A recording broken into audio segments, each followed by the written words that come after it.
Nyakura moke juango ya ore kino machiegni mantiere kar kae dakika osekalo 20 kod 2 tok saa 3 mar okinyi ma kawuono wakelo ni chenro mar mbaka oromo. En mbaka ma wadagoyo ka wagoyo mbaka go mag yepo mag sikunde mane kama wantiere kar ka achiel kachiel ni to chal nade e gwenge mopogore opogore kama wantiere kodi ka kendo wadhi bedo ka waloe achiel kachiel ni wanene yo machal nade wantiere kodi ka welo ka achiel koda ka jolony wantiere kodi studio kinyi ma kawuono wadhi bedo kata e twak nyika Cleophas Oluoch jagisumo kanya kwar mukeo nyaka sango ka odiochieng' manyoro jatend piny Kenya ne olando kata ne ochiwo milome mare niero jatend ni sikunde onego bed ni kore yao tiyawe ayanga chieng' wuok tich man tarik 13 juma manyien. Gik mathoth osebedo kae wacho mokwongo ang' wawinja ne jatend piny Kenya ka olendo kaachiel koda ka pat jopiny kotenore kod yepo mag sikunde to kapok wayudo duondego arwako wenda ni machiegni ang'ene ka wamanyo chenro ma kamaga chakacha mondo wayudgi e yo makare ka wantiere ka kod jolony mag somo kaachiel koda ka jahocho. Koth osebedo ka chwe, oganda osebedo ka kala chiedh nade mopogore opogore bende gidhi yepo ka gintiere kod paro makare e kindegi mag yepo ka moko kuomgi owito udi, jonyuolgi moko bende owito ngimagi, jonyuol bende owito nyithindo mano onego bed ni yepo. Mane midhiero mantiere Kenya sama walose sani to kiny bende en chieng' yweyo kata holiday idapidhi yiende gi kende yore minyalo ti godo mondo mi oneni rakruok makare kod lokruok mar kor lwasi koso ng'ado kata iro molil madhi e kor yamo onego bed ni bende ikete pek.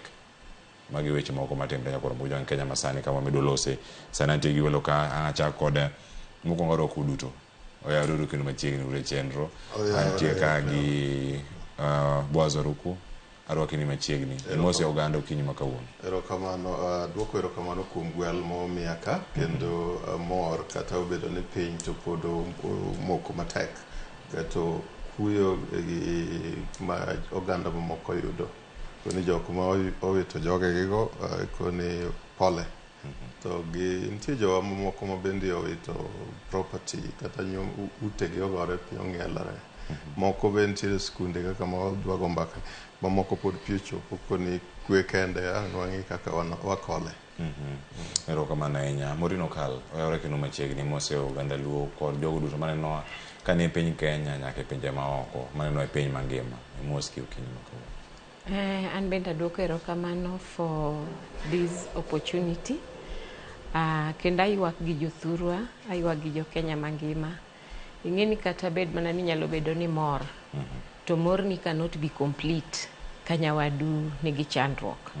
Omiyo an bende agoyo ni Nyasaye erokamano to kendo aduoko mos ni jowa duto te ma midhiero yudo.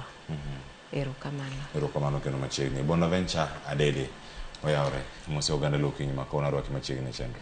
Erokamano mana ka Cleophas owachno an Bonaventure Adede Jarapogi Migori County Guri constituency koro ane alonye weche mag tuoche mag dagni mag paro ma chando oganda sani kaka koro kuyo gi lit omako jo Kenya to epo bende koro oseyaw ni koro Monday koro amuka nyithindo nyaka dhi e skul.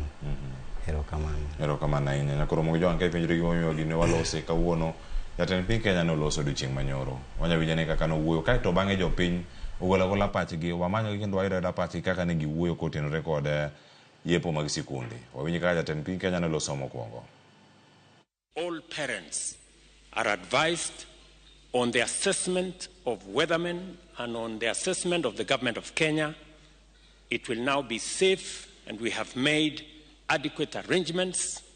We have asked members of parliament and we have provided resources through the NGCDF for repair of classrooms and other facilities, learning facilities across Kenya, and therefore all schools will be opened on Monday next week. Until further notice. Tokoro ka chak chopo chakipo wani skule yao tan gi kancha pio yweyo nyaka uniforms go tencho dongi pi koro kaka nyalo timo onge books go be nyithinda onge go pesa mar school fees ma nyithindo dhi go school onge transport kata kaka anyalo timo be okane schools moko be pod ntiere gi floods kaka kama nyithinda some pod pi ni e iye koro ka wach ni nyithindo dok skul to wan mekwa gi dhi kanye nikech wach ni skul ya to ji nitie kuonde mopogore opogore samoro joma ntiere kar milimani go ma kuonde gi piyo koyweyo dhi skul to mekwa gi dhi kanye to syllabus te en achiel pej be kobiro to biro ne ji te koro wan mekwa gi gidhi somo kanye to somo moro misomo online cha be ok wanyal nyalo nikech waonge go to gikonywa gi gima nyithindo nyalo dhi go skul gikonywa gi buge kalembe gik moko duto te ma nyathi nyalo dhi go sikul nikech wamoko chenro mag chiemo to onego bed e skul eka nyithindo nyalo yudo kaka konyore nikech ka onge chiemo e skul to nyithindo ok nyal wuok madhi e lunch program mar kelo feedings mondo kopo ni nyithindo ok nyal dhi duogo to ginyalo chiemo e skul mondo mi giyud yo mayot koro gibiro once to ang' gidok mana godhiambo. En wach malich ahinya magi nyithindwa magi owetewa nyiminewa mayepo e sikunde e kinde ma koth bende nitiere karka. Jatend piny Kenya to wacho ikruok oseloso yo makare, nitie safety e sikunde, nitie chenro mopogore opogore manie sikunde karka. Iwinjo ka jatend piny Kenya loso kotenore kod ikruok mag nyithindo doge e sikul. Boaz Waruku, wachak kodi chenro moket karka. Jood bura ng'eny oseloso weche mag NG-CDF wacho omenda ni bok ogole ga dichiel. Jatend piny wacho ni bilion 1 oket tenge mar timo chenro gi. Nyithindo yepo chieng' wuok tich. Mokwongo oteno ne yude yo machalade kan wakete weche matuch ni yepo mag sikul koro en wuok tich mabiro. Erokamano Cleo, kendo mokwongo nyaka puo kaka jofwambo gimusebedo kutimo. Nikech kata ja Kenya man kamoro amora kata mana mano oko mar Kenya ka. Neno kata Antonio Guterres ondiko barua jo telo ma oko nikech gineno mana nikech jofwambo koro utiyo tich maber. Mar ariyo, apani mbaka moro mano wabedo go ka mokalo chano koni gini kaka pi ochopo ni togo ula malach. En gima ing'eni onego ng'iye matut kopo ni wang'iyo go yo mar ni to skul inyalo yaw ndalo mage. Omiyo apani mokwongo anyalo gombo mondo mi arikast ni to gin ang'o monego be ni ng'iyore mondo mi wakoni koro skul kar onego yaw. Mokwongo nwakoni adieri aput moro moting'o stakeholders gi experts moa kuonde ka mabedo nikech maendi dwaro koni wadwa ni mondo mi watim remedial action kendo wadwa ni mondo wapange ni to kaka dhi mbele ni biro chalo nade. Koro idwaro ni idwa solo paro aina duto mano onego beni kendo konyowa kendo wakoni wa reactivate infrastructure mar national government gi county mondo giti kanyakla ka giriwore kama makawach moro wuok achiel to jo Kenya o trust yani okawo ni mano en wach mowuok kosetimne analysis kendo en gima otegno kendo machwa. Nwachak wawacho ni kaber to onego beni ong'e ni nitie kuonde mahinyore kendo zaidi koni the most vulnerable kuonde mahinyore zaidi go gin ibiro yudo ni kaka sani ng'iyane kaka area mar Kano mapiny kama skunde moko nitiere bwo pi. Nitiere kuonde moko ma kaka the informal settlements mag urban areas kwa chako gi Mathare, Nairobi kuonde gi ibiro yudo ka gin kuonde ma kata ute ma ji odak go noywer kendo skul gima ne giluongo ni skul kanyo mago bendo ywete. Koro nwakoni kichako intervene to nyaka kwang'e ni to ere ikruok moket ne joma ni ji mantiere hali no. Mara adek nwakoni seche mitimo ma wabed gi data center kama kendo winjruok gi pinj gi oganda duto bedie matiende ni gimoro amora matimore iketo kanyo ma reference point. Koro to gadieri nwakoni pes duto ma dwa dhi ni mondo mi okonyo timgo intervention team moro minano kubedo maongoto wang'e ng'iyo ni to gik matimore gi dhi nade mondo mi watim gimiluongo ni coordination maber mondo mwandu duto oket ka mondo mi okony gini nikech nwakoni mondo mi obed declared a national disaster kaka an emergency issue. Koro omenda to gi tekruok duto ma sirikal gi jok ma ok sirikal to gi agencies duto manyalo bedo mondo mi oket kanyo. Koro apane kuom gik ma nwatemo keto maga achiel kuomgi nikech mano kuom nyanonro mwasebedo ka watimo to gima omiyo nwatimo ma en ni mondo mi kik gini poji nikech kadieri an kana winjo ka jatend Kenya nochako wacho ni the meteorology okonegi ni piny dhi bedo maber. gini ok en mana mar jok mapimo yamo kende. Emano miyo gokoni iketo ji man gi obwongo mopogore opogore mondo mi ong'iye mabor. Kaka sani kineno kaka response mar jonyuol ka, jonyuol go are the true reflection mar gima timore e kor piny.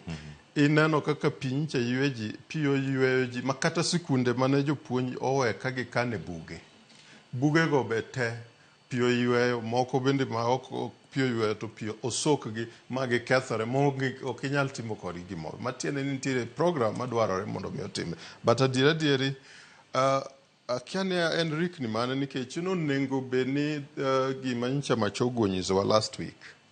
Ne odwa ni mondo mi owinjane kaka the schools bende chalo, ne omiyo BOMs, boards of management mag schools, mondo mi onyisgi adieri mar kaka skunde go duto chal. Mapani nochiwo ni nyaka tarik makiny, kinye tarik 10. Emano koni mi keluro gigo mondo mi wang'egi aneni to hali chalo nade kiny. Mano pok ochopo to ker oselando ni gini oikore. Adieri king'iyo kendo wach mar omenda, skunde mang'eny kaka sani skunde nyicho obedo ni pok oyudo pesa mar tam mar 2 mano onego bed nosechakre ni. Pesa mane giyudo en manodong' mathin mar wi tam mar 1. But pesa ma balances bende modong' mar 2023 bing'eni pok giyudo. Koro gima temo wacho en ni skunde gi are constrained. Pesa onge motegno kendo pesa moromo. Onego bed ni wantiere gi adieri ni planning otim malong'o nikech wakawo ni koro wadwa tenore ir NGCDF rumo ma 2023-2024 rumo dwe makiny. Matiende ni pes mantiere kanyo nikech en a total of 58 billion. Koro kati wacho ni wakonegi ni mondo gikaw $1 billion mondo gilok gini. The estimates kaluwore gi nyanonro mar Elimu Bora, the estimate damage motimore and now more than 30%. By last week, now and more than 25%. Mondo mi itim ukarabati mi los gigo. $1 billion ichalo ng'amodhi ong'udho lao e Lake Victoria. Onge gima ng'ato biro winjo. Nitiere kaka program mar school ka school onengo ng'i kato ikoni emergency measures and interventions mondo mi otimre. But kawuoyo kama kik oganda wapar ni ok adwa ni mondo nyithindo dog school. Emomiyo koni all efforts, hands on deck gi kizungu. Onengo benitimo mondo wang'e ni to kaka piyo kaka nyalore, ere kaka wanyalo dog school. Cleo we ami example moro. Ndalo moko makwongo donje piny mar Copenhagen, mar Denmark, the city mar Copenhagen. Ok ni ndalo koth, to nikawa e hotel gi yie, mano e taxi. Adhi e bura gi yie. Kendo boat, okay, magi e namwa ma Lake Victoria, to waluongo ni gin meli. But magi yie madongo. Okay, olos gi maber. Kech kata ka untiere kanyo, nitiere bura madhi. Matiende ni en city part ne mang'eny ogere pi. Koro gimomiyo awacho mano en ni nitiere kaka ji nyalo survive bende. King'e ni maendi e hali vile ilivyo, ineno. Koro gin nagigedo gi materials motegno. Kendo en material mong'e ni pi ok nyal chame makit ne tabu moro. Gima level mane wantiere sani ni. Onengo bed ni wang'iyo kata nta engineers wa. Ere gi prescriptions makoro gitemo nyiso. Mondo mi wang'e ni to kuonde mosebedo ka pi muomo gini. Kech gini odhi beyond riparian areas. Kech iko ni pi oduogo kare. But kamoduogo odonjo beyond riparian areas. Iyudo ka nitie kuonde moko ma inyalo koni ato kato pi nosika. But kik udonjie pi ahinya. Koro kuonde migede machiegni gi pigi. To ere materials kata skills ojuzi mag the experts. Material, ing'eni tinde gitimo testing mang'eny. Mondo mi kata kigedo kanyo to ok en gima kiny to pi oywero. China ogero nyaka underwater seaways. Kendo oger ma geche kale, oger ma gik moko kale. to en nikech giseng'eyo ni we are dealing with water. So technology kata innovation aina en kama koro onego bed ni bende wang'iyo kwa dhi mbele, but kuro taringa dhiye mana katemo wacho ni seche mwang'iyo ni kaka wadil gi floods motimore sani, onego wang'iye kwa address the immediate kata wang'iyo ni to futuristically kata mbele ka onego wachak pange nade emomiyo adhi kar koro engineers wa kata konyo wa kuro. Agonero kamana ahinya kuom paro ma bende sesomo kar kae. Morino Kal, antiere kuomi, jonyuol ntiere kar kae, osewach ni skunde safe. Kinde mane waloso juma mokalo, nyoyo kanyo ni janyuol koro nego yud thuolo mar rango en owuon ni bende skul mar tere nyathini kata skul miyepeni bende ntiere okang' moro makare. Winjo kanyo Masawa Primary School e kaunti ma Kisumu jino dar kata jok modhi jot kanyo kalure kod pio ula, jok modhi jot emo dar kata skul ma jonego bed ni yepe chieng' wuok tich kalure kod oboke manor kod migawo mar somo ne giduogi wacho kanyo ni skunde gi onge yepo e skunde machalo kamagi, to skunde ma jodake tend sikunde otema ne rango kaka giwuok gidhi kunde mamoko mondo west thuolo mondo nyithindo osom. Bende sirkal oikore yo makare? Mr. Cleophas, nitiere gik moko ma samoro nyalo mana mi akiana wach ni ich wang' kata akiana wach ni nyiero nikech president nyisowa ni weatherman no advice to adoga penjora ni to jonyuol bende winjo ni to onyise ang'o, nikech jonyuol bende nitiere kae mawuoyo, wantiere gi jo public health onego bed ni nyise gini en gima onego bed ni en effort mar every expert advice ni this is the way forward, nikech nitiere chal mar piny, nitiere dwaro mar janyuol ma bende wasewinjo kanyo kowuoyo, wantiere gi ratiro mar nyathi monego bed ni dhi skul cha. Act mar Children's Act Kenya kae wacho ni nyathi ka nyathi onego bed ni bedo protected against all forms of violence. Koro no ka nyithiwa gi kisani wachona ni mondo giyaw skul. Erokamano Morino Kal, mak paro ni kanyo waduogo ntiere ikruok ne yepo mag sikunde manyaka sani iliekonwa kar kani jatend migawo mag weche mag somo Ezekiel Machogu oloso ka ntiere Karen C. Girls. Judith Omon ni kanyo to sani bende koro wuoyo wawinja ne kako twa kod jofwambo. All the senior officers from the ministry, the regional directors of education, plus the county directors of education are out in the field assessing the way the situation is, the way I'm doing here. And for purposes of this particular school, first, I want to thank the Board of Management and the principal and the School of Administration for what they have done. Because, one, they have tried to open the drainage channels so that the water can be able to flow, some of it out of the school. And the other step they have taken as a mitigating factor is also putting gutters and water tanks so that the intensity of the water then is not as much as it should be. So because of that, you can see the damage is not as bad.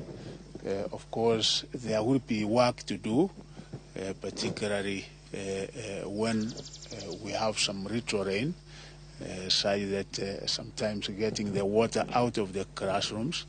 But I think so far so good, because we are seeing a situation that is really manageable, Chairman, as far as this particular school is concerned. So you should be able to open schools on Monday so that the normal running activity can be able to continue.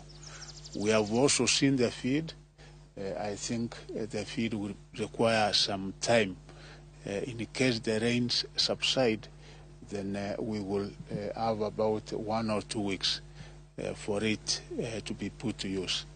One thing we want to say is that we have done an assessment in all our secondary schools and the primary schools in the country, and over 95% of our schools are ready for opening.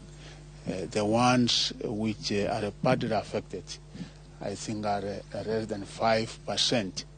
And when I say badly affected, are those that some of them you will get that 100% of the toilets have sunk, have collapsed, such that because we don't have toilet facilities, it might pose a serious challenge for us to have students in those particular schools. But as I've said,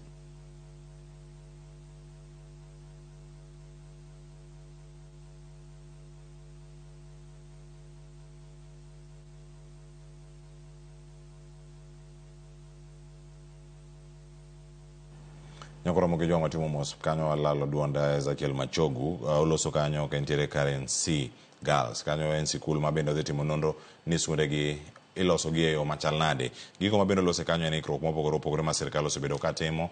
Judith Omondi nitiere kar kanyo, entiere kar mano kama nitiere kanyo kama Machogu lose. To gima wacho kanyo nonro osetime sikunde ahinya mago mag sekondar kama wacho ni ikruok oseketi kendo nitiere yo makare ka bendo wacho ni giseyudo ni moko kuom sikunde chope magi osesienyore kendo osedonjo wacho ni kama ng'ikruok ma kamago bende osebedo kar kanyo. Watemo yude mondo mi wawinjane penjo mamoko mapod ntiere kar kae ka wamedo mana luogi kumoro achiel ka nyaka sani nyakoro moge jwang' wacho kanyo ni wanyawinjane oseduogo destroyed, so that from there they can now be able to rehabilitate and maintain and repair the facilities that have so far been destroyed during these very heavy rains. So we want to reassure the parents that our children will be safe once they get back to school, and even those that are day scorers, those who are day scorers, where we find that roads were rendered impassable because of the very heavy rains, that moving from one area to another is a problem. I think we have been able to inform the board of management of the respective schools to take due diligence so that we are sure that we are assured that our children, as they go back to school and back home, they are safe. Where there are rivers which will also pose a challenge passing through as they go to school, the respective communities and the board of management have also been informed to advise as appropriate, so that where there is danger, we can be able to have mitigating measures taken into consideration, so that we protect the lives of our people. Otherwise, moving forward, I think what we are getting from the experts is that we will not be able to have as much rain as it has been there before. So, if anything, the situation will go on improving all over the country. And it is not going to be so much of a challenge as far as our schools and the reopening is concerned. Thank you very much. Anybody with? So, yes? Thank you, Waziri. My name is Brenda from Citizen TV. We're opening schools 2 weeks after we both have opened. How is this likely to affect the calendar moving forward for this term of school? Yes. Another again?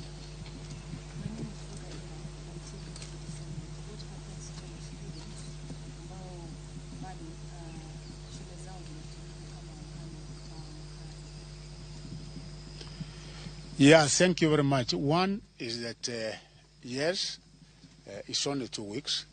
We will be able to look at it, particularly those who are in Form 4, and see how we can be able to recover by probably extending a few days, because they were expected to close down the schools in August for 3 weeks. So we might minimize the number of days that schools will be closed down in the month of August, so that whatever was supposed to be covered in the syllabus and the curriculum can be recovered during that particular time. And concerning your question about, yours was about? Yes, asante sana. Kwanza ile mashule ambaye wale wamekabiliwa na hii taabu wanakaa kwa wakati wa sasa they are not that many. We have 7 primary schools and 3 secondary schools where people who have been displaced because of the floods are temporarily staying as of now.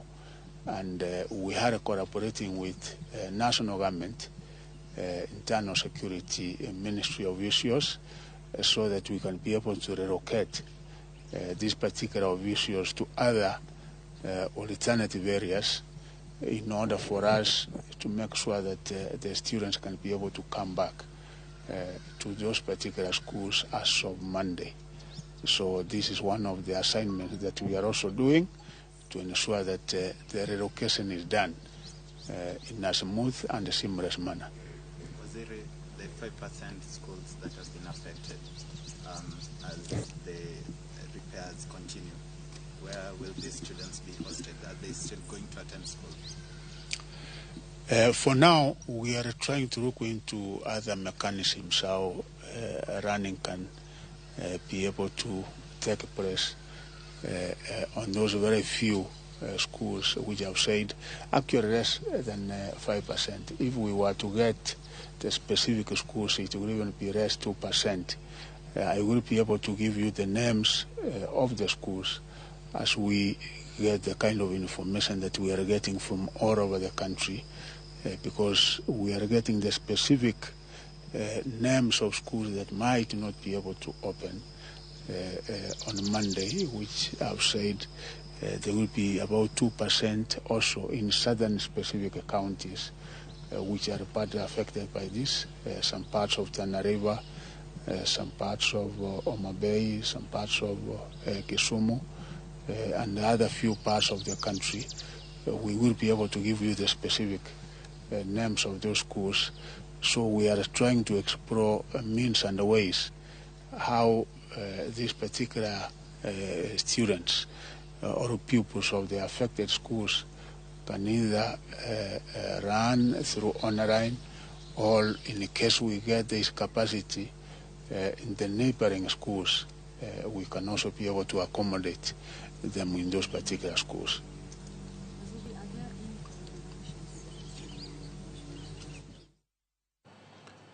Nyakoro Mogijwang mano jatend migawo mochung' ne weche mag somo pacho kae Ezekiel Machogu mabende ochiwo lendo mopogore opogore kakanyo ka owacho ni atamalo 95 mag sikunde oikore ne yiepo chieng' wuok tich. Atamalo 5 kende ema ula oketho kata orocho chenro makamago ka sirkal biro chiwo omenda maromo bilion 1 ne gedo mag sikunde ma ula ne orocho.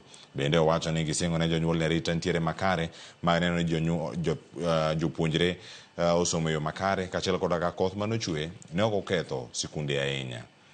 Odhi nyime kwacho ni giyudo nyaka sani ni kuom sikunde mogo ntiere machope gi osekethore kendo onge kang' moko man kare ka bende gisetimo nonro ewi sikunde ma ikruok giwacho ni ntiere yo makare. Mano ikruok Nyakoro Mogijwang' ne yepo ma dhi timore chieng' wuok tich mano tarik 13 wamedo luwo gi Nyakoro Mogijwang' kendo wabob medo kono ugi kuku margi ka sani ntiere kare Nairobi kama olose kanyo kod jofwambo kotimo limbe sikul sekondar mano ma Karensi. Morino kala timo mos gi nyaka wakawa mbakoro mokawa mbaka matimore oko matimore yeka to twak nyaka dhi mbele. Intie gi milero kar kanyo to kama Chogu wacho gimoro muli bende mida wacho sani iwache kapok adhi Bonaventure mondo mikawa ka yweyo saa 4 oyudo ka wasetieko tielo mokwongo. Pod amedo mana chwanyora nikech ni winjo kana chako kacha ni mano is not the ideal situation. Mr. Machogu ne nitiere Karensi. Karensi ni kanye Kenya ka entiere Karen. Koro neighborhood makachacha ne chuno ni intervention nyaka ne tima piyo makata ka ne piyo kalo kanyo to ne chuno mana ni nyaka ngole nikech joka ka gin jomoko ok ginyal dwaro ni gik makamago yudore alwora margi kata be mane no monjogi. To da bed ni odhi kamoro kaka Madhari, odhi Ombaka Primary, de gik mowacho gi doko wacho gi. To kata kwa we mano owacho ni skunde duto te 95% mag nyithindwa skunde gin ready, osetim nonro moyud ni nyithindo gi kinyalo dhi e skul. Ing'e ni samoro skul ndiyo nyalo bedo ni ne ni kare. Taduogo back to this issue of ideal situation. Nyathini pod odak gi min gi e camp kachacha. Ing'e nitiere gik mang'eny sana magin chandruok kuom min nyathini. Nikech mokwongo ma ng'at mane gige oula no oting'o duto te. Nyathini onge buk, min gi onge kaka nyalo wuok odhi otim kata mana tije manyocha otimo, manyalo miyo oyud kata mana pesa no kendo mondo oduok nyathini e skul. Koro nitiere chochni mang'eny e iye kachacha, Mr. Cleophas, ma ok nyal nyiswa nyisa kamano ironia nyithindo mondo odogi skul ni 95% of the situation is okay, mar schools ni kare mondo nyithindo dhi osoma soma. To ka medo gima nanyalo mana wacho ni jonyuol ni atimo mos but ma e adiera. Nitiere ideal situation to nitiere gi unoppressive government. Koro no kama en oppression nikech iketo ji e situation moro matek sana tichuno gi ni gigi nyakang timra atima. Ing'ini kwa dok back er janyuol gima dang' otim onge ene chandruok odiye kachacha, oula utere kacha, gige duto te manyalo miyo kata oyud teko ne mar loso ngima ne bende ni kacha kamo nyalo dhi kata mondo dhi omanye kamo nyalo dake mondo we skul ni nono bende onge. Ae nyathi bende nyise ni mondo ting'o dhi skul. Bed king'e ni sani kaka Tana River girika gin kuonde ma wasega neno mang'eny makata ka we kata Tana River kendo nyiso kata man sani nam opong' ma le wuok e nam kabiro oko, thuonde nitiere pige kuonde ka, rao giri nitie, nyang' nitie. Idwa nyiso nyathi ni koro skundu kachacha is safe, just cross the river and go. Koro yudo ka otek Cleophas, but nikech koro sirikal okodeo, anano ni sirikal okodeo ngima mar nyathi. To mano en violence against the child. Koro jonyuol chuni ni gini duogo back to you mondo take your personal responsibility about nyathini, but oken gima ne kare. En very oppressive. Erokamano ahinya. Bonaventure Adede, skunde yao jonyuol ywak kar ka. Ng'eni nitie ote moko mang'eny ang' ayud mbele kae bang' kosekaw yweyo. Jonyuol kachiel koda ka jogo machulo fee ne owetegi, nyiminegi, nyithindgi kata ne wede mamoko kama gintie. Gikwa mondo medgi thuolo mondo mi gichul fee mago mag sikunde. To yangore ni gino machiel kuom mama Chogo lose sani. Machogo wacho ni jonyuol onego omi thuolo mar chulo fee mondo mi kik rok gi ahinya kinde ma skunde gi bende yawo to midhiero ne nitiere kar ka. Dang' mag paro dhi donjo kar ka. Moko pod nitiere. Nyithindo mayepo gi moko wito wetegi, moko wito nyithindgi, moko wito jonyuolgi. Jonyuol bende nyithindo ma miduogo skul ok giduok gi nikech gilal kata githo e oula kone mopogore opogore ma pacho ka. Nitie chenro kata nyasi mar iko madhi nyime, alamno chakre sani e kaunti ma Nakuru. Jogo mano wito ngimagi Maimayu ji 60 gi wiye kama ne gintiere. Oganda gi yepo, dang' mag paro kachiel koda ka paro manyabiro e kindegi girakre go yo machal nade kata ote mar japuonj. Erokamano Cleophas, kuyo kod lit omako jo Kenya. To kakwanye mana gi dho Ezekiel Machogu, wang'iyo gini e kidienje ang'wen. Nitiere nyithindo ma jonyuol gi nyithindo moyudo chandruok kuma gidakie to gidhi skul. Nyithindo biro dhi e skul. Iyudo ka skul onge chandruok moro amora moyudore. Yani skul en intact. Kaka ne olor ka nyithindo dhi e skul to onge gimoro amora ni. Koro janyuol mana gi chandruok kende e weche mag iyudo kata ka janyuol gige nyithindo gige jonyuol ute odhi. Mano kidieny mokwongo. Kidieny mar ariyo, nitie joma midhiero ok omako, gin gineno mana gini e TV. To skul bende midhiero onge. Nitie kidieny mar adek ma gini omako mana skul kende. Skul opong' gi pi. To dala kae onge pi moro moywero ng'ato.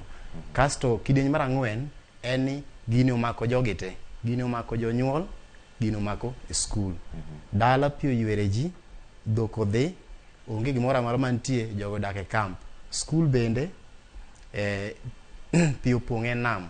Koro gini keta wang'iyo gini e dwach dhano. Dwach dhano nitie kokete ngas. Waluongo ni hierarchy of needs. King'iyo education, wach somo kete ngas mar adek. Kech ngas mokwongo kwa chako gi piny, waluongo ni physiological needs. en kaka chiemo, food, clothing and shelter. Koro kwang'iyo ngas mokwongo no, iyudo ka nitie jonyuol moko ma gionge gi chiemo kendo onge kuma gidakie. Sano osewachi ni skul idhi. Koro nyathini ya e skul to dhi dak e camp. Ka ngas mokwongo man piny ni waonge kode, ok onyal move, ok onyal idho step moro mwadhi e ngas mar ariyo. Kama piny kagi ok watimo. Koro dwarore ni ma piny kagi okwongo tim. Be chiemo nitie, be dak nitiere, to health mar ng'ani nitiere, to water pi maler nitie. Kwa e ngas ni kok wadhi e ngas mar ariyo miluongo ni safety and security. Security mar ng'ani chalo nade? Security chalo kaka ni be janyuol nyalo dhi e tich moyud pesa ochul fees, to nyathini kata kodhi e skul odhi gang'o, odhi gi boat koso wuotho gi tiende, koso odhi gi ndiga. To kodhi kata gi tiende, donge nitie gimoko manyalo hinye e ndara kodhi e skul. Koro ka ngas mar ariyo ni ok olosi, pod ok anyal dhi e ngas mar adek. Koro ngas mar adek en education. Iluongo ni love and belonging. Belonging ni kuma ng'ato inyalo wache ni in iwuok e skul ma kamae, ng'ani wuok e skul ma kama. Koro ngas mokwongo kok oiki maber, to ok wanyal dhi e ngas mar ariyo. To ngas mar ariyo kok oiki maber, ok wadhi e ngas mar adek. Koro ema penjora ni to nyithindo moko nitiere jonyuol, nitie family moko mane koth oyudo to giidho mana mabati e wi tado. Koro kada wach ni sani nyithindo jonyuol ne pok ogol e wi tado. Koro nyithindo gi dawuok e wi tado, to gidhi e skul mane gi pi, to gicha giduogo e wi tado. Mano ko wakete situation mane nok ogol gi e wi tado kanyo. To ka koth odhi omedore, ma bende wakia, jo department wacho ni odok chien matin. To kodhi omedore, idhi kony nang'o? Koro 5% mama chogo wacho ni owinjo bed ni obed generalized, to bed ruled out, ni mondo ika nyithindo gidok e skul to gidogi nikech koro dang'ni mag paro nitiere ka mang'eny, jogi dwaro hocho, to jo hocho bende tin. Nikech kwang'iyo kaka Red Cross miyo ji hocho, to en mana first aid moro ma wiye cha. Lakini joma koro owito ngimagi, ng'ato kaka joma jotimore mayu, iyudo ka jomoko lo oimo. Koro lo moimo gi motie ma pok oyud nyaka sani. Iyudo ka ng'ato min gi lo noimo, to ida kode ni nyathi in koro dhi e skul. Nyathini be dhi concentrate e skul adier, odhi bedo matek. Nikech there's a complicated grief. En grief madwaro hocho moro ma iye, ma kata ginyalo lead into depression, ma nyathi nyaka kata mana ngimane. Koro kapok wadhi e yore mang'eny, wang'e ni to hocho bende ochiw ne jok ma loimo, ma piyo dhi gigegi, mondo mi kok wadhi e ngas mar adek. Erokamano Bonaventure Dede, wakawuoyo masani nyakoro moko jong' wecho pol thoth paro pod medo donjo, medoro otego SMS line oyaw en 2 en saa 4 ma okinyi ma kawuono. Waduogo bang' yo masani, kik idhi mabor.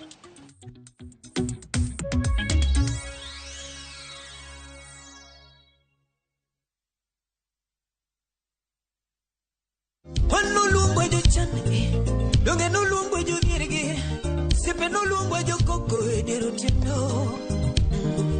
Quando luongo jo chenegi, donge no luongo jo dirgi, sipe no luongo jo koko e dero tiendo. Anela mama nae. Dial *487*3# to get this song.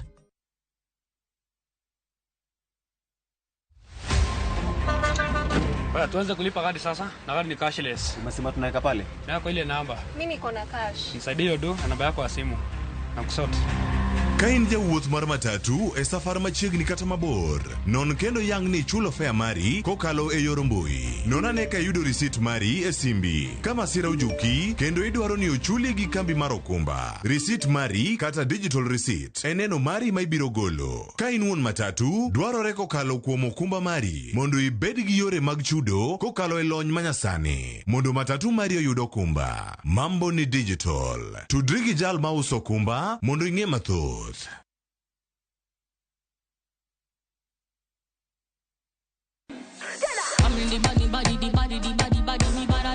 Kik bai, winj mit mar thum kendo imiel radar. Kik od belo bai. Belo number 1. Gi twak mamulo rowere gi oganda duto. Ka in gi nyako ma tiyo, oneno mbele mayot moloyo nyako ma ok osomo. Wakelo ni jongolo mopogore opogore. Mane mbak ndalo chakre wuok tich nyaka tich abich saa 8 odiechieng'. Mane Ramogi TV.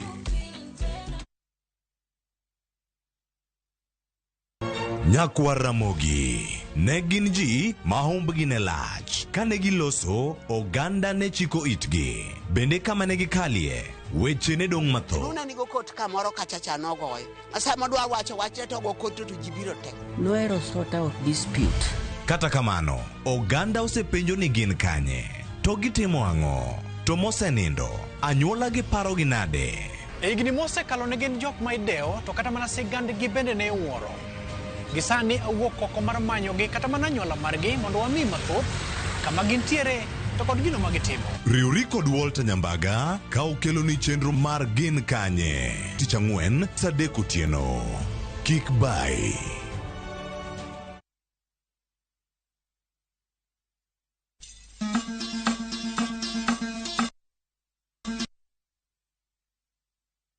Wuoth e chuny kit ngima.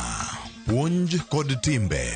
Kane iyiero ng'ato ni bedo ruoth, to nyaka nobed ng'ama kawuono iluongo gi kisungu ni tall, dark and handsome. Wakelo nu sigendni mane ok wache wi anyuola mopogore opogore. Chakre nam nyaka e alwora ma ji odakie. Chik ochiano ni ng'ama dhodho nyathi e kore okor gi rom gi dhako wadgi. Ne kaka timbe machon ne okalo e tieng' ka tieng' kendo kaka ne gin kido mabeyo ahinya. Wamielo bul, wawero wende wa moko mag oganda, kendo wawero wende wa moko mag paro. Wamiyo giwa luor kendo wanono adiera mamiyo waduto wabedo kanyachiel. Desre uru mondo ubed jok makare.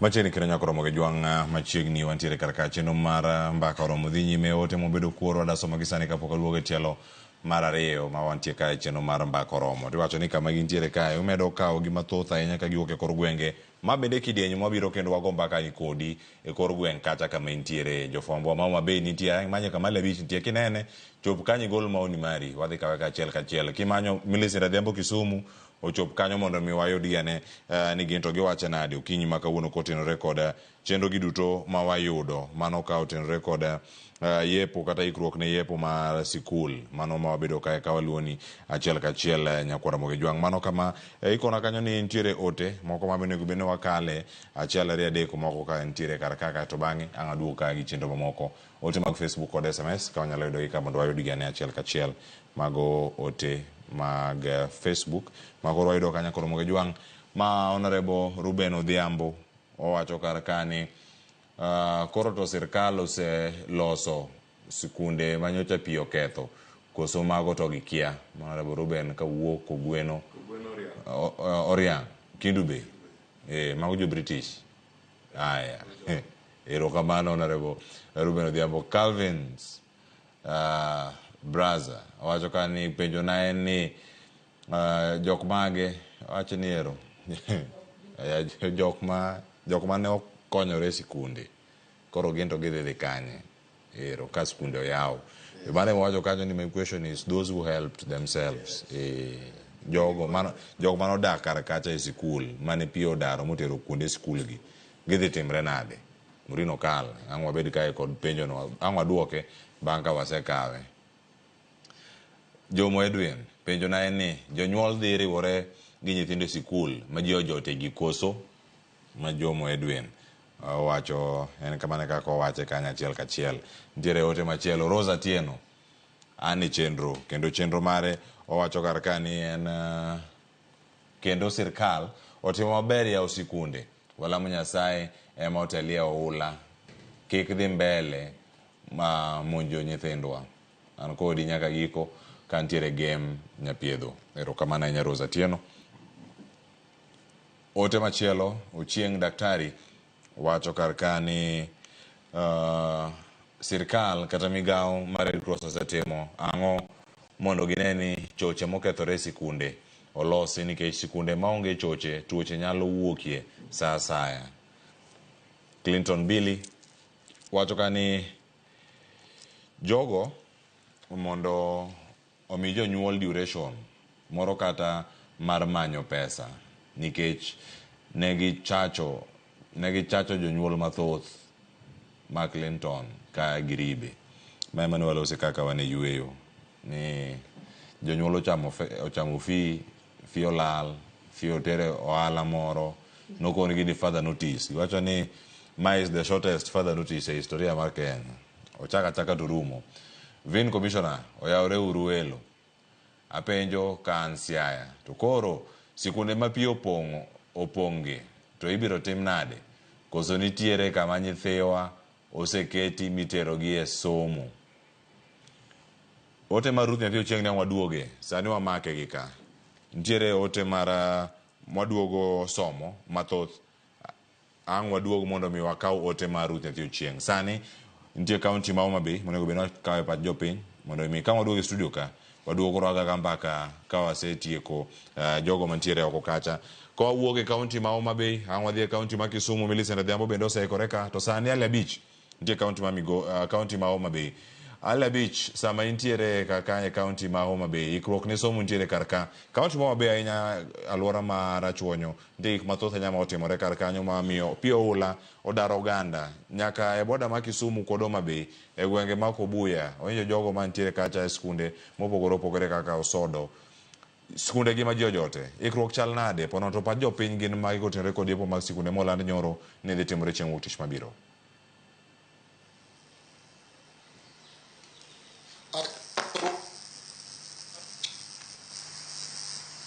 Skunde mathoth kabisa ma ni kod chandruok kore kama koro jogo mapiyo dare miech yojote kama oting'o skund primar ma Kubuya, skund primar ma Osodo kaachiel kod Osodo Rachuonyo North Sub County mane kod kwan kendo pod en pek mokalo nikech jogo eko pod nigi midhiero, to bang' ka oyaw skunde ayanga wuok tich juma manyien to gibiro chubi gi kanye kaluwore ni klese mag skunde gi eki ma gisebedo ka gijote koro dwe achiel nyaka ne pi oula dar gi miechgi. Cleophas en moro mar okinyi ma kawuono mar bedo kod to jogo eko mantie sekta mar somo, nikech jatend piny odiochieng' manyoro ne olando ayanga ni skunde iyawo tarik 13 mane wuok tich juma manyien mondo mi chenro mar somo e tam mar ariyo dhi nyime bang' ka ne osechorgi kaluwore kod masira manokel kod wach oula mosebedo ka chendo kor gwenge ma pacho kaendi. Kendo waneno kinyi makawuono ka be jatend migawo mochung'ne somo bende wacho ni atamalo 95 mag skunde oikore ne yepo mag skunde ma tarik 13 ma en wuok tich juma manyien. An ka kod achiel kuom jogo eko mantie sekta mar somo, Julius Omuga, ibiro nyisowa ni kaka achiel kuom jogo eko mantie sekta mar somo, jatend migawo mar somo wacho ni atamalo 95 mag skunde mantie pacho kaendi oikore ne yepo mag skunde juma manyien. To wang'eyo ni thoth skunde go ma sani koro oseloso oketi kuonde go komno rese jogo ma pi oula odare miechgi. Kaka ng'ano mochung'ne weche mag somo sekta mopogore Homa Bay kaendi kaachiel kod jotelo mag jonyuol e weche mag somo kaendi, bende aneno ka sirikal oseketo okenge makare maneno ni skunde oyaw juma manyien kaluwore kod wach oula mosebedo ka chendo e pacho ka. Erokamano Ale Beach.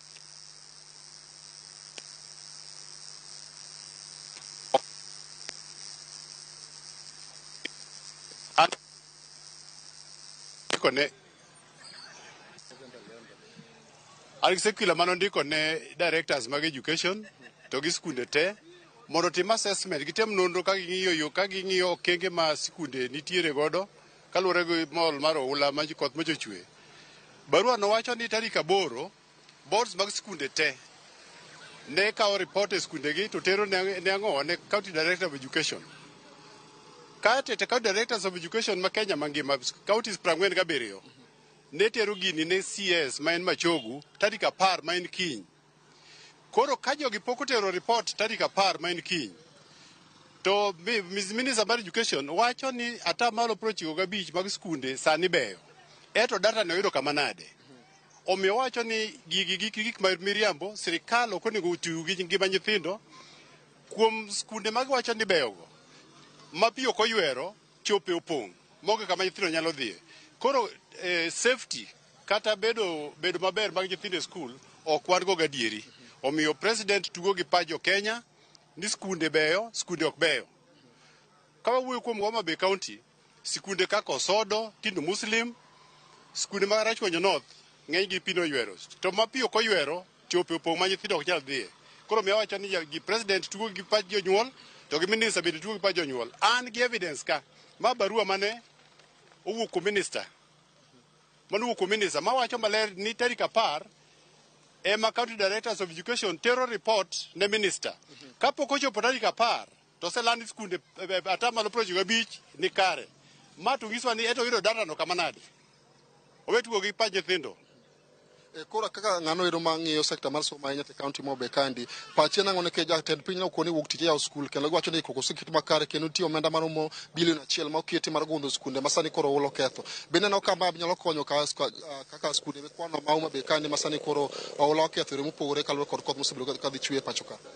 Mago kisungu wacho ni hot air, yamo maliet. Nikech onge kama CDF nyalo golo pesa kawuono to kiny gero skunde kata chopego. Owacho maler ni pesa dhi wuok e CDF. To ka wuok e CDF, to skunde ya wuok tich. Oromo ndalo 4 gi, oromo gedo. Ne ng'ama wiye ler Kenya ka, ndalo 4 oromo gero skul ma nyithindo dhiye. Mano tugo e pacho Kenya. An akwayo ni mondo omed thuolo, barua manondik ni okaw effect, giyud report from all counties, mondo gidhi analyze, mondo ging'is jo Kenya ni to safety ma nyithindo dhi chalo nade mondo skul oyaw. Simple. Erokamano Julius. Bende Cleophas an ka kod achiel kuom jogo telo motelo ne riwruok mar jonyuol e kaunti ma Homa Bay kandi bochago gi nyingi tinyiswa ni sirikal olanda yanga ne skunde ya wuok tich manyien. Kaka ng'ano ero motelo ne jonyuol e kaunti ma Homa Bay kandi, bende ka ikruok oket makare ma biro chiwo lwasi makare ne jopuonjre mondo gidhi nyime kod chenro mag somo wuok tich manyien. Kaluwore kod lendo mar yawo skul juma manyien tarik 13 kaka ne jatend piny osewacho ni onego skul oyaw, ikruok to nitiere makare. Ok aneno ka ikruok onge makare, apart from very few schools kata areas moko ma floods otimang'owa odin ahinya. Koro akwayo ni areas go skunde go wanyalo kawo skunde gi wariw kanyakla achiel skul achiel okaw ka nitiere skunde 3 oriw kamoro achiel mondo somo odhi mbele kapodi igundho skunde machano okethorego. To koro molo bedo gi nyithindo gi dala ka, chiemo be gichamo mang'eny, pesa be nyo osechulo e sikul, jonyuol be ywagore. Afadhali gidhi gibed e sikul, pesa ma jonyuol osechulo e sikul ka, gidhi gicham kuwaol. Gidhi gibed lala. Koro kaka jatend jonyuol tere ma Homa Bay County ka, akwayo nyithindo doga sikul, ikruok modong' idhi los bang'e mondo nyithindo timang'owa odhi mbele gi somo molo bedo kod. Jakom bende no kama dhi miyo jonyuol tich matek. Kuom ranyisi adwa kitire skunde mantiere Rachwanyo North Sub County. Wan gi skunde 3 masani koro loki kama okete jogo molo riembo. Kuom ranyisi kawo skunde 2 ma en Osodo gi skul pa ma Kubuya. Kasi golo nyithindo mantiere yo Kubuya kwa itero mondo dhi osomo Osodo. Ma bende no kadhi miyo jonyuol magi mitelo gi tich matek. To wang'e ni nitie jonyuol mathoth mokalo masani koro giegi ni chapio ywero, nitie mag nyaka mwandu mag skul moting'o uniform kod mwandu mamoko ma jopuonje tiyo go chenro mag somo mano dong' e pi. Ma kaka ng'ando motelo ne jonyuol e kaunti kaendi. Bende no kama endi dhi miyo jonyuol tich mayot, kata wacho ni sirikal osekore mondo miyo yaw skunde ayanga wuok tich juma manyien. Bende no kama endi nitie kaka dhi kelo pek ne jonyuol ma nyithindgi dhi e skul wuok tich juma manyien. Pek to nyalo bedo pek adiera, but it is a short-lived. It's a short-lived one because naneno ka ncha dhi Kano era mar Awasika, ncha neno ka kana previous one nane ka skunde no riwo. Koro ng'iyo mana tens ka pesa sirikal nyalo chiwo, ong'iyo tens ne skunde ko nyithindo go riyo skul achiel nyalo kawo ka jopuonje jo skul adi schools are day koro kedgi fail to ge test maber to ka kodho sechung to gidogi molo koro bedo gi nyithindo dala ka chiemo ma gichamo malong'o bende onge, wan be pesa manche no wan go matin ka no wasetero skul. Koro gimo wanyalo kwayo jopuonj madongo mag skul ka nyithindo go biro skul ka giyudo skul kanyo kik riembgi, migi ame thuolo maber, lwasi maber mondo nyithindo som, jonyuol bote mang'owa otematema kanyalo manyo pesa to te molo koro bedo kodgi dala ka, wan gi tabu kwan kodgi dala ka. Kora kwani koko sewa nyithindo se yaw skul, nyithindo dhi mbele gi skul oyaw kuonde maricho tiloso losa mosmo kotho serumo. Erokamano lebe. Erokamano nya Cleophas Oluoch mane sekta ma dikiwinjo ka ni mara yaw timo mani ka komo sirikal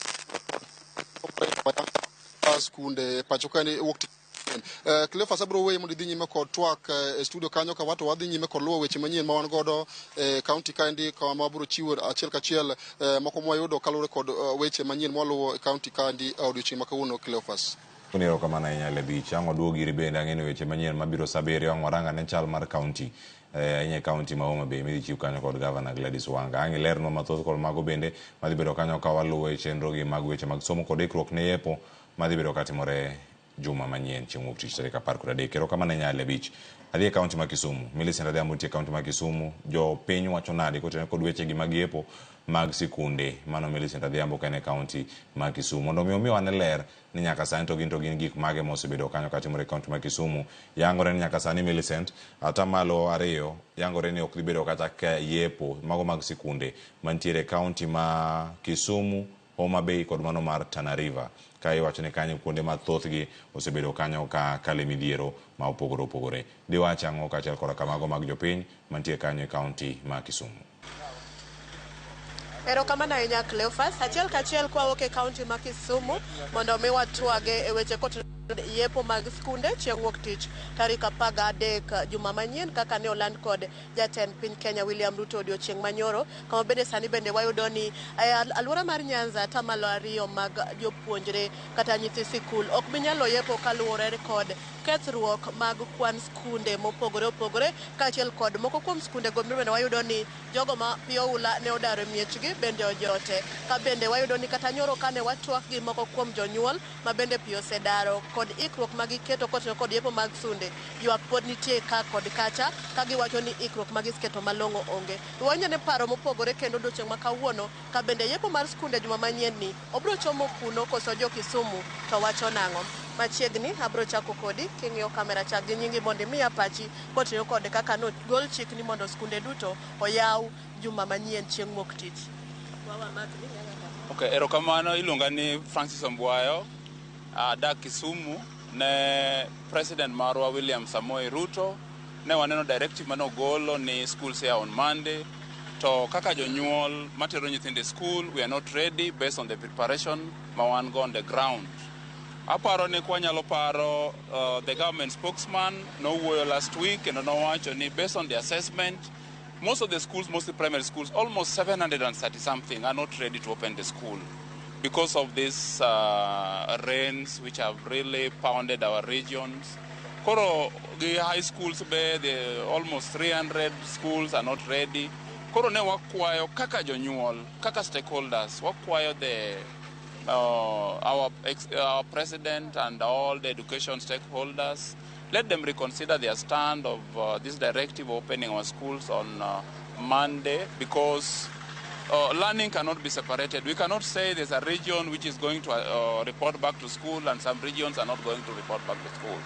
We are requesting our government, headed by our president, based on this directive, let him reconsider his stand so that parents should be given another opportunity to prepare. And even the schools mobed affected koth onego beni loso kor ka nyithindo nyalo dok e school mondo somo bed kare.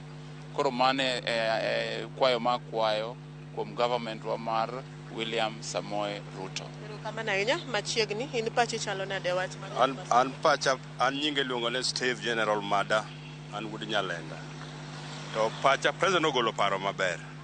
Kogolo paro maber, wuon piny ogolo paro maber.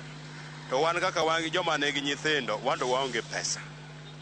Pesa dhi chando wa motero nyithindo e school. Then after that, on Monday year of school, to waonge books, to waonge kalams, mwanya mi nyithindo madhi go school. Mane ma wuon piny onego bene ng'iye komonde. In kaka ng'ano ma bende yangore ni nitiere nyithindo ma romo 30 ma owinjo beni chwale school juma manyien kaka no yangino. Midhiero mage mikal nikech awinjo kiwacho kane alwora mar Nyalenda kan bentie kuonde ma oula ne ohinyo. Inyalo wacho ng'e wachno bende ikori? Anto ka ikora ma tero nyithindo e school nikech an lweta ni nono. Aonge gimoro ma nyatero nyithindo e school pod akwamo kod kedho. Koro chieng' ma ayudo to nyithindo go biro dhi school.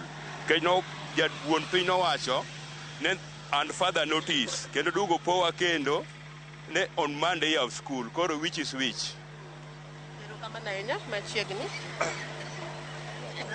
Yes, an gi nyinga giluonga ni Clement Odongo to e paro mi kelo ni gine ada ambada kwero gima jatend piny nowacho moluor Mheshimiwa Samoei Ruto.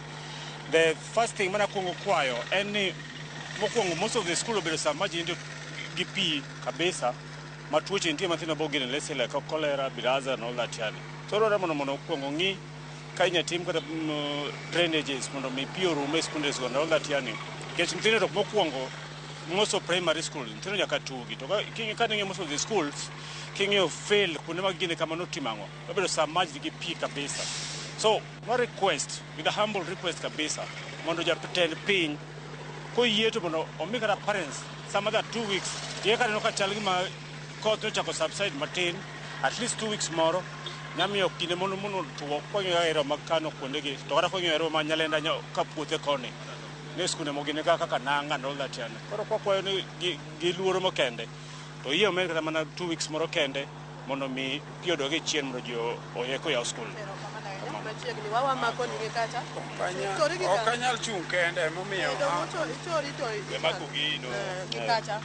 Hello.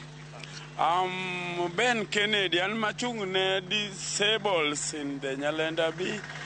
To they are giwinj ma fine.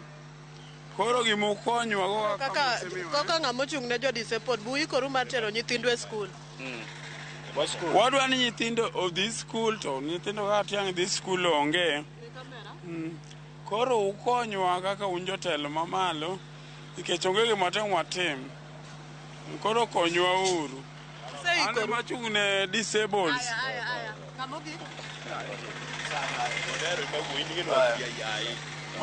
Mokwongo iluonga ni Peter Odero ajadak ma Kisumu Nyalenda ka. President nogolo directives ni school yaw Monday. Ji to nyaka som to piny to tek oganda tek. It nowacho ni until further notice sani koro biro powa ni en Monday.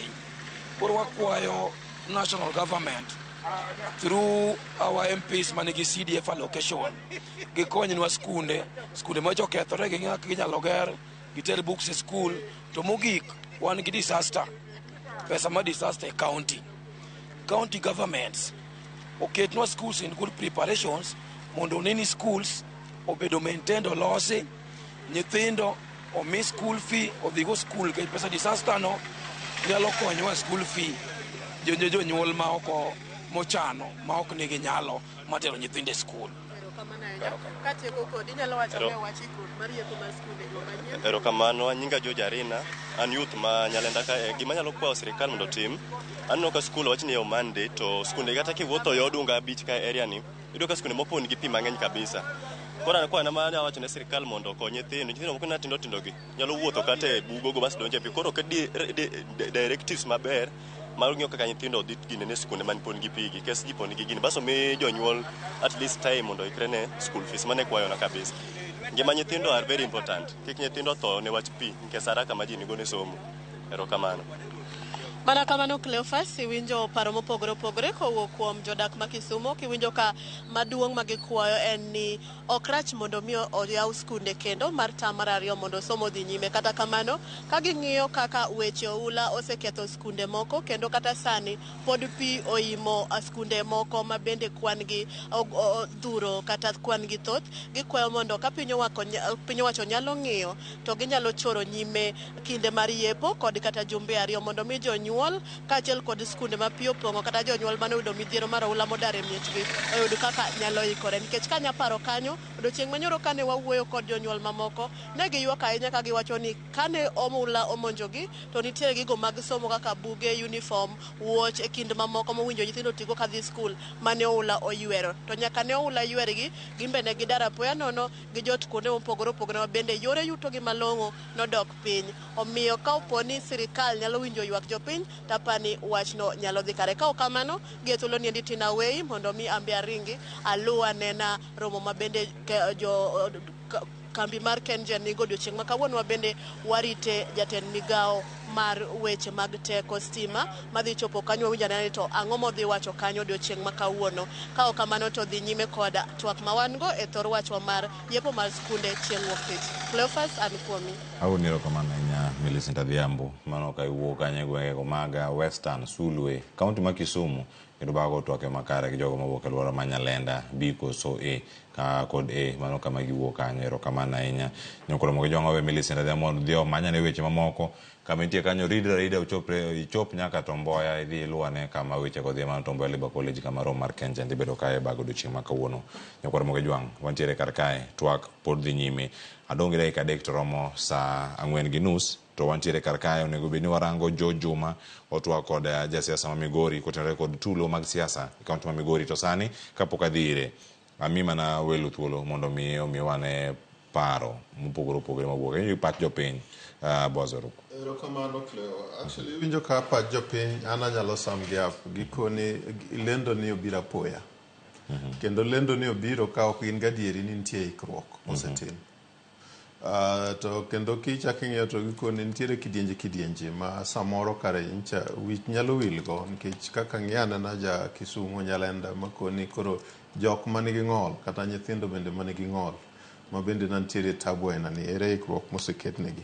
To kar apoya ni ting'eni kata kobedo piny to koni to nolande nyoro to kawuone ka piny oru matiende ni ikruok omiyo jonyuol odiochieng' achiel nikech kiny be giketo ni en holiday. Kato wan kaka dwen ing'eni sabato no bende koro onge odiochieng' machielo mwanyalo bedogo mondo mwaikre. Omiyo apani kanyo to akia ni gimomiyo na okete ni mondo mi oru kama. Kiwacho ne janyuol gima chako wuok kuom jopiny ma mano to wanyalo verify. Kiwacho ne jonyuol ni gini oter mbele nyaka chieng' ni nyisu. Adieri ok onego bed ni nyisogi ni koro en kiny. Onego bed ni nyisogi kaluwore gi ripode mwayudo gi ikruok bende ma wasebedogo nikech gini waneno ka in the next 2 weeks chal ka gima wanyalo yawo sikul. Koro wadwa ni mondo mi county kata sub county coordinators gitimuru achiel ariyo adek magi kama koro gimbe gidhi magirad kata gi jonyuol man kitiere kuro. To gadieri kuonde ma skunde mamoko ineno ka nitie skunde adieri ma nyalo bedo ni gin gi thuolo ma ginyalo chako. To king'e ni to jopuonj man kanyo nikech jopuonj che dhi holiday. Kato tinde ok jopuonj duto te a kanyo to ndaire ni bendo ng'adore. To kata kamano ting'eni seche ma skul moro ntiere gi facilities go dhi mbele to nyithindo mamoko ma bende noywer ma kuonde gi onge. Ing'eni gimbe gin nyithindo ma onego bed ni ing'iyo ni to mano emomiyo a period maber nyalo miyo the officers mag education kanyo koluwo tudore gi jopuonj. Agena ni jopuonj onego kete chuny ka e chuny planning ni.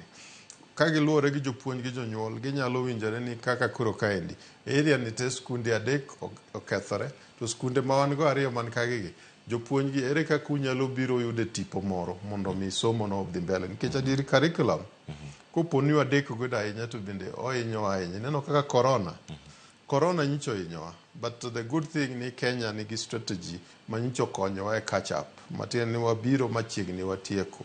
To Cleo imbi ng'eni inemi chaki paro no to kendo wadhi mbele. Nyithindo mineno nyicha corona winyo. Nyithindo masani dhi timo KCSE.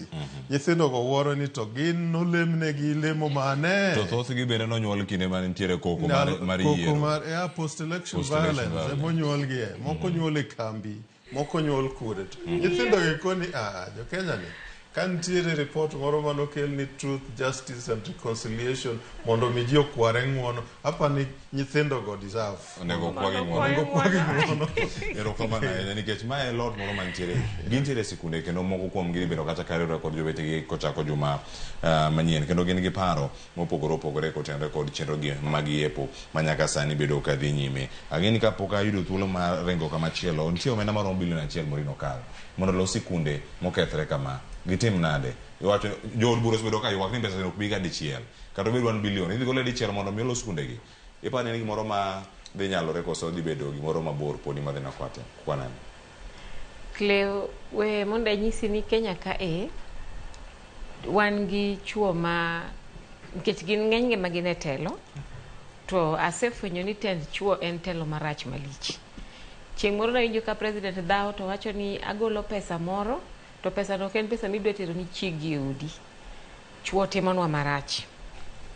And inyiero, but that is the truth. Koro ibo yudo ka pesa ni kata bebra ni brugoli to bed king'e ni ma koro en chiro ma igolo pesano to pesano bok dhi timo gik ma dhi timo ka, kendo gino miyo aywago head teachers nikech ting' duto te mar neno ni classes gi obedo renovated dhi bet e lwetgi. To kata kiwe pesano mokwongo nitiere capitation monego bed ni itero ne skunde. I'm so sure ni even as we are talking, sirikal ok ong'eyo kata mana to pesa ni idwa tim nadi mondo mi ochop kucho, nikech ng'enyne bende waneno ka en ga pesa machopo ma olewo. Koro head teachers nigi ting' mapek sana nikech schools to osenyisgi ni mondo gidhi gi make sure ni oyaw. Mar ariyo, ing'e ni sama waloso kata mana e weche mag jok mane odhi oyudo konyruok e skunde, Cleo, jonyuol ni matek as we talk. Nikech remember ni iye ka nitiere lot moro mane wawe oko, lot manobuk nigi kuonde manyocha gidake. Koro yudo ka janyuol ni nodak kamane pi mokwongo nomiyo nodhi omanyo kamonyalo jote kong'eyo ni kamodake gacha onyalo duogi ka koth odok chien. To kachacha bende ok onyal doke nikech already osemuke. Sirikal iwinjo ka wacho ni dhi miyo kila familia 10,000 mar mondo mi oyud kaka timore.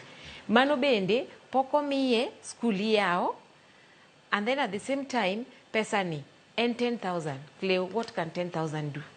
Nikech idhi manyo kode odni idhi manye kanye moko, nikech sani kaka koro kodhi dok kachacha.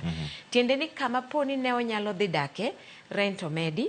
Mar ariyo, yudo odno bende is a problem. To nyathi tinyiso ni mondo ochak wuoth odhi skul. Koro wan kama tek, Cleophas. To sanie en mana God for us all, every man to himself. Murino kalero kamana ahinya. Koro ni kaunti ma Migori bende wasaikore yo makare mondo wayude ne paro mopogore kata gi weche gi mag yepo mag sikunde. Ntiere koko ma osebedo ka nenore kuonde mopogore opogore kaunti ma Migori, tanya itudo gi weche gi mag siasa. Jafo marwa Joe Juma obed piny okinyi ma kawuono kod jasiasa kaunti ma Migori no konwa okinyi ma kawuono ni paro to chal nade, to ka bende nyalo miyo wapache kotenore kod yepo mag sikunde. Wabogero kamana ahinya wadhi nyime kod twak machalo kama. To sani ateri Joe Juma kaunti ma Migori mondo mi wane chal mar wach kamentie.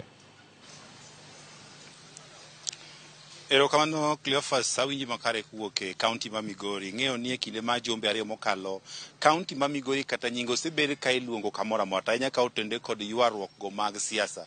Inya paro tarik 3 dwe mar 5 mar higa ne nitie siasa manowuok e kinde ik mar achiel kuom jotijego mag piny owacho ma kaunti ma Migori e gwego ma Uriri. En gino mosekelo paro mopogore opogore. Jotelo mopogore opogore osewuok oko mar golo pachgi ka otende kod watne obire siasa momondo. Kabede kata nyoro jatend obila osebendo golo duonde ka otende kod koko machal kod mae. Ka penjo maduong' en ni ang'o madhi nyime, koko mar siasa ni ang'o makeli? Okinyi ma kawuono wantie kod jobuno machon ma Migori John Pesa ma bende osebedo siasa kuom higni mathoth. Ka bende okinyi ma kawuono chopo mar golo duonde ka otende kod tulo mag siasa bose ne kaunti ma Migori. Ka penjo duonde wa penjo to ang'o makelo tulo gi, to en yo mane minyalo ket makare mar geng'o tulo mag siasa ma bende oseneta ahinya kuonde go mag lit ma ege ni josiasa dhi mondo koro ku kod ji, to magi bende koro koko wuok kendo ganda koro hinyore. Adwa ni mondo koro wakaw achiel kachiel mondo wuok kod jaod mar machoni mar ng'iyo ne to pache en mane, ang'o makelo koko, to ang'o minyalo tim mondo kaunti ma Migori obed kod kwe. Kachako kodi kokikawo kor ng'ata kuom josiasa gi, ang'o makelo tulo nyaka sama wuoyni e kaunti ma Migori nikech ni kwae yiero higa achiel kod nus mokalo? Erokamano, aparo ni ne jo Migori duto mawinja to gi jo Kenya asebedo e siasa for quite some time. Aparo ni ung'e ni 2022 nachung' e governor ma Migori, kendo jo Migori nutimo gima ne utimono. To gima notimore bang'e to kadwa wuoye ka. Ang'eyo ni gima timore sani ni jomoko nitie madwaro mondo gi convince jok ma gibiro dwaro kura kuomgi ni gin jok ma strong, gigagogegi. Gidwa ni mondo ng'egi ni komigi positions moko mopogore gi magin go sani, samoro ginyalo nyalo. Ma en achiel kuom gima kelo siasa mar koko gi ywaruok e liete ma wantie. Ta adwa wacho ni wasebedo gi jotelo ma bende yiero gi jok ma yiero gi. To jotelo ma wasebedo go chakre higa mar Onyanga Yudo no obedo mbunge mar area ni South Nyanza mangima. Kae to wene Lawrence Oguda. Bang'e ne wabedo gi John Henry Okwanyo. Wasebedo gi people like Odhiambo Mamba. Wasebedo go Cholo Goro. Owigo Langi no osebedo bunge. To jogi ne ok dwar siasa. Sama gidwaro siasa ne gisero ji. Ne ok gigago gi. Kane gidhi kuon maliete nitie ne ging'eyo ni wan kaka oganda bende ok ni joluo kende, dhanda ma ja Afrika kama liel nitie en kama kidhiye timiyo luor ng'ama otho. Mar ariyo, ikweyo chuny jok moyudo lit. Ma koro ok timre. Ka wadhi e liete to wadwaro ni mondo wakel koko, wadwaro ni mondo wach makosa ma wedewa mwalarogo gik moko kata mabe tiyo kun mopogore opogore nigo. Ok adagi ni mondo ng'ato kik point out makosa mar ng'ato. Makosa kineno kuom wadu, nitie yore minyalo wachogo makosa go majiyie. Achiel kuomgi inyalo luonge for dialogue. Uwoyo kode tisiemo ni mistakes. Mar ariyo, ka in ng'ama noyiere bunge mamalo kata national county assembly, inyalo tero gino ti iginene raise question e bunge ma intie no, obed national, obed assembly ka, tiwacho gimineno karach mondo jowadu okonyi gi paro. Tibiro los investigation ma ng'atno ibiro penji ma en bende obiro dwoko gimong'eyo. Ka koro tekni to kiteri e court kama koro nitie judges manyalo yalu manyisi ni kare to ken kare. Tang'o momiyo dang' ilok ni kar liel. Emidwaro ni mondo idhi go e koko kinyiso makosa mar wadu. Usetimo machal nade mopogore gi jok mokwongo kaka notimore. Adier kaka winjo ko wach sani ni sani Migori iwache Kenya mangima kaka od koko. To an kaka John Pesa, jok ma daher mondo a lead Migori kaka ne omiya thuolo, to ok daher na lead gi e yo mar koko. Daher mondo a lead jo Migori e yo mar mbola, mar kisera, mar wuoyo gi ji.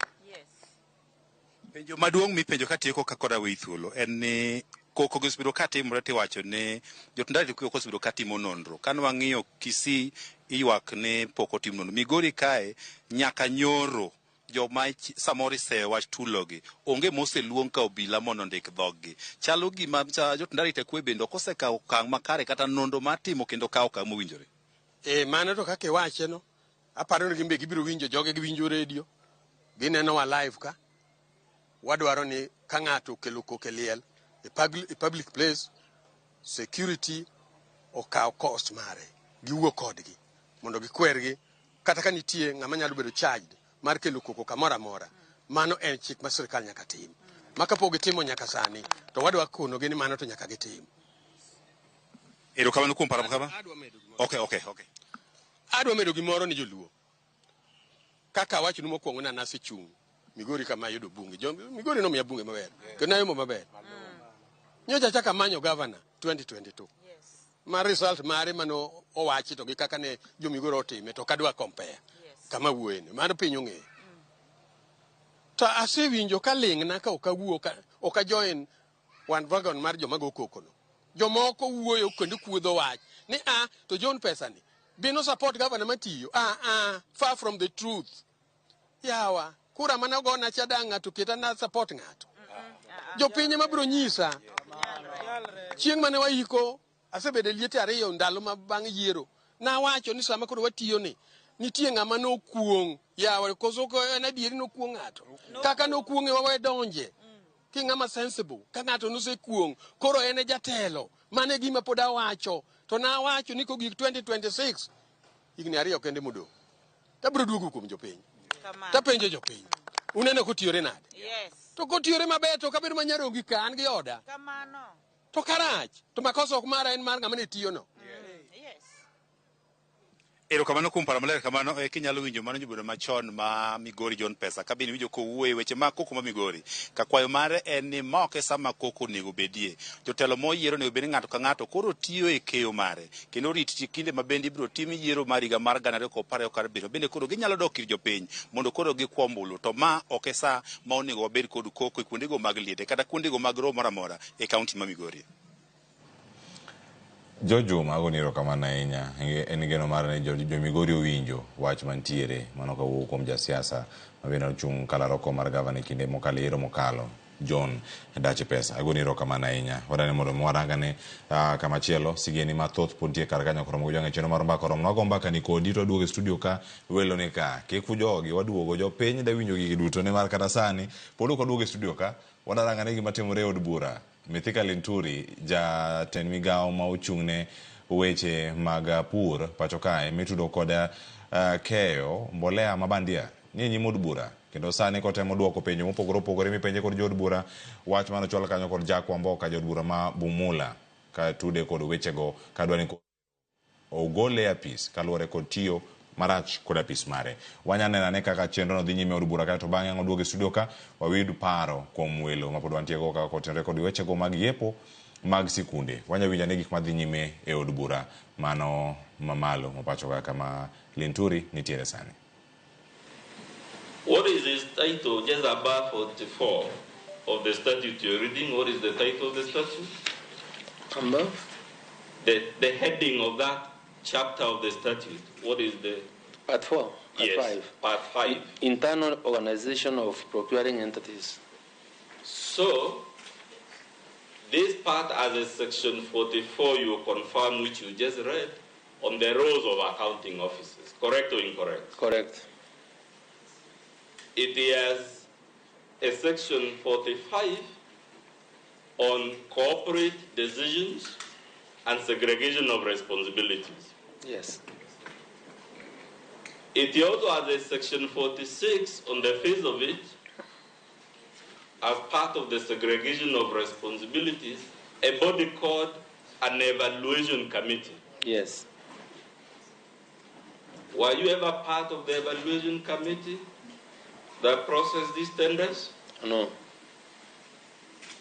Okay. The next section is 47 about the procurement function. Please read 47:1. A procurement function shall be handled by procurement professionals whose qualifications are recognized in Kenya. So it says all procurement functions must be handled by procurement professionals. Yes. Are you a procurement professional? No. It has a 48 on an inspection and acceptance committee. Correct or incorrect? Correct. Were you, sir, part of the inspection and the acceptance committee for the procurement of the fertilizer in question? I was not. It has a section 49 on procuring agencies. And yesterday we were shown some agency agreements.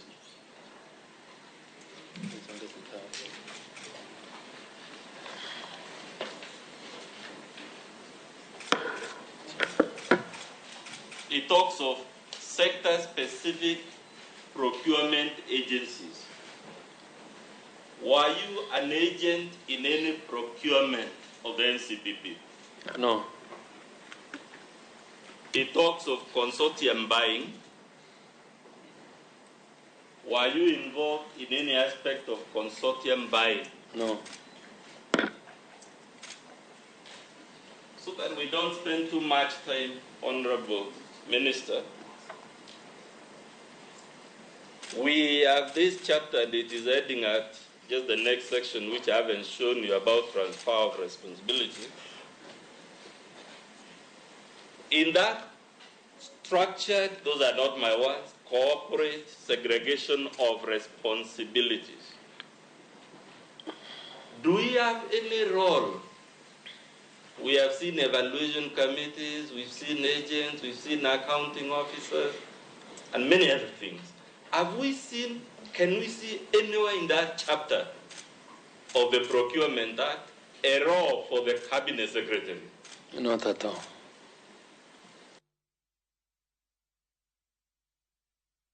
Kora moke juang mano waseduo watimo muskini motimore kanyo loko kamera gi bende nyamiyo picha lal achiel kachiel waseduogo kendo wang'eni wayud thuolo marango gima mathoth nyama tiere kar kae. Bonaventure Adede machiegni wasebedo ka waluoro gwenge mopogore opogore mondo wayudane duond jopiny kachiel koda ka paro chenro mar mbaka oromo. Jonyuol tiere kar ka kendo wayudo ka nitie achiedh nade ma opogore opogore. Waneno kanyo ka jonyuol manyo fi dang'ni mag paro nitiere kar ka. Moko bende wacho ni ero kosecham fi to osecham fi. Adong' gi thuolo ma dakika 8 kende wadaranga kama wantiere karka wich bar ma jonyuol dhi rakore godo mbele ka ochal nade ahinya ka wantiere karka to nitiere ote moro manoor karkae kanyalo mana somo ote no ok apar ka wadhi kete yamo kae to wacho ni ma Dr. Chris Oyoyaye owacho karkani puoch gi pak ni twak mong'ith mantiere yepo ni odwa kasore ahinya nitiere gik mang'eny ma sirkal onego rang kaka owinjore owacho kani nyithindo modar kawuok e kor gwenge mopogore opogore rote nitie kar kanyo kod sikunde ma omukore gin curriculum margin dhi bedo nade ka ok giyepo chieng' wuok tich ka odhi nyime kanyo kowacho ka sikunde oyepo to fi bende janyuol pod ok nyal yudo sirkal dwaro timo ang'o ikruok mane mantiere ma rakruok kod weche mag tuoche ma nyithindo nyalo yudo e sikul kaluwore gi ng'ich mar kor lwasi mane gimonego kar kanyo to correct ng'eny listen ero emotional support bende dwarore ne student nga nitie sikul makala chiedh nade machalo kamae paro minya wacho wi mano ka watieko kanyo umulo weche mag fi gidagni mag paro mag nyithi sikul mana kama gintiere kamano Cleophas wayudo ni jonjol nitie opogore kaka winjo wach ka ng'ato wacho ni until further notice kech ka owach ni until further notice ma jatend Kenya nowacho to nitie jonyuol manyocha oseikore gi pesa ne idwa timo ang'o da chulo school fees to koro pesa ne odonjo emergency ochak chulo godo udi joma nyocha odar gi joma nyocha owuok kuonde ma koth ng'enye odar odhi chulo ot koro 10,000 makata miwacho ni ne government da miyo ji ni mane da miyo joma nohinyore ni ma pesa matin mok nyal romo ichulo kata siling 3,000 kata 4,000 pesa ni idwa chame kata mana wik achiel orumo government wuokani koro ka seche moko fees mane janyuol oikone oonge osetiyo koro ka gitero nyithindo school iyudo ka jo principals be wacho ni school fees nyaka chul iyepa next week mar ariyo nyithindo nie ndara koro en wich bar kendo mochako mako jonyuol koro ogol nyathi e ndara nyathi dhi e dala ni e camp ochako duogo koro mano wich bar ng'eny kendo andaki miere nitiere mar ariyo ji dwaro ocho malai maduong' keche ocho ne janyuol to ocho ne nyathi skul nikech kwa ng'eyo brain mar dhano nitie part miluongo ni amygdala en ochung' ne emotions learning and memories seche mang nyathi oseneno ka pi kalo mang'eny gima dhi trigger madhi guonyo kata dhi gedo ginene cha madhi gedo kata brain mare cha ni picha nodhi gi dawa moro picha nodhi gi utewa picha ni koro nyathini dhi bedo mokuyo koro kuyo ne ni ok nyal concentrate class koro jogi dwaro ocho makende koro nitie organizations machiwo ocho to gitin mokoromo nikech ji nitie mohinyore mang'eny kaka Sofco en ochiwo ocho lakini gitin Red Cross chiwo ocho to mana ma first aid to nitie joma ohinyore kabisa ng'ama olalo min gi kata ng'ama olalo mwandu ne dhok odhi to mana gima nyo chulo godo fees ng'ano ken ocho moro mikoni aling'a wang'e kon ng'ani en dhi chopo e depression makara chieng' moro koni ata to kane tiende bede e piny kae un kaka joocho un kata gi joocho moko mang'eni untiere dhoudi mopogore opogore ma jabedo kanyo ka wacho ni joocho mawuok e gwengewa kata makaluo pok biro kanyo achiel mondo wach ni ero wadwa chiwe kata pro bono hocho ni wachiwe chiwa kata kacha maonge chudo nikech wage nitie services ma ichulo yes to nitiere sirkal bende keto pesa tenge mar konyo kata e chenro machalo kama mondo mi urese jowa man kod dangni mag paro to ok nyal yudo omenda mabiro iri kaka jalony e weche gi mag dangni mag paro kata manyalo hogi e kindegi ocho wanyalo chiwo pro bono kendo iyudo kata kaka ne nochiw namba ma ji nyalo oro godo kata pesa e Red Cross iyudo ka wanyalo chiwo pro bono iyudo ka seche moko organization momeni mondo koro jo ocho ochiw free services ni iyudo ka ida nyiso ja ocho no owuok kata ma Nairobi odhi tim kata ocho Homa Bay tidwa ni ja ocho ni oti gi fare ne koro logistics to iyudo ka seche moko osetigo to picha mikawo picha ja ocho ni tiyo ni aneno ka jo ocho wagi tiyo tich maber to kare gini tiyo mano mondo okaw godo funds kuom ji lakini ja ocho ni en ok ong'e ni to eto ochalo nade koro gini iyudo ka pesa moko seche moko okan kando ibu ti godo mbele ni wang'e ni ka jogi nyalo chango kamano ocho wanyalo chungi sani en gima mako Kenya te wanyalo kata chiwo kaka na chiwo virtual counseling inyalo gocho to wami ocho. Anya tudi kata organization moko ma inyalo chiwo ocho e counseling. Jomok nyalo yudo ocho ma physical. Nitie kuonde moko ok nyal chope. Koro ocho ber. To nitie jomo hinyore kabisa ma kata ocho magin odwaro physical miwuoyo kode ma kata katek to koro itere kata manang'oa health facility ma deal gi weche mag paro malang'no. Erokamano nya Bonaventure, wach mari mogik nya bedo mane to ak mabedo go kawuono. Paro bedo kawuono wach ni nitiere gaps mang'eny ma government winjo ng'e kapok warikre ni wayawo school. Nikech nitie joma nyalo dhi hinyore mbele.